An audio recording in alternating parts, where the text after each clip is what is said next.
Роза Мұқтаевна, орталықтың ашылуына енді осы қоғамдық ұйымдардың да ықпалы көп болды. Бұны білеміз. Шаңырақ республикалық қоғамдық ұйымның өкілі ретінде осы орталықтың қызметі жөнінде бұл орталық енді мына қазақ елінің халқының құқықтық тәрбиесін, сауаттылығын арттыруға үлкен көмегін тигізетіні айдан анық.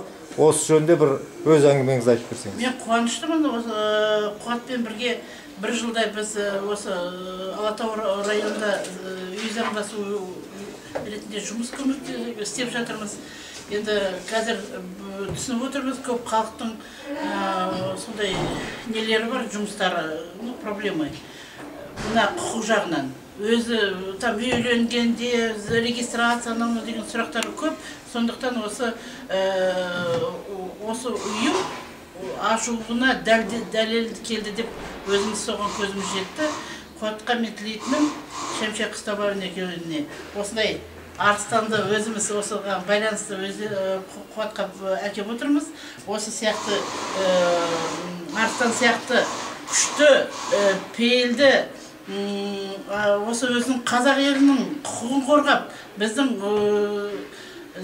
біздің үкіметімізде осы құқық заңы дұрыс болып жүрсе, біз үлкен жеңіске жеттік деп жатырмыз.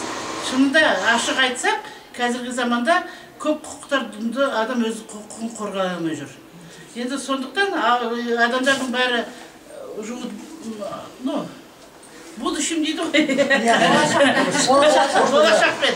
Соған алға жүре берсін деп, мен осыға зор сондай үміт тілеймін. Рахмет. Мына қазақ елі азаматтарының құқықтық сауаттылығын ашуда үлкен жеміс тілеймін. Біз істеріңіз сәтті болсын. Бір жағынан тағы да айта кету керек. Бұл шаңырақ қоғамына ешқалай сәйкес қатысы жоқ. Бұлар өздері жеке дербес жеке отау.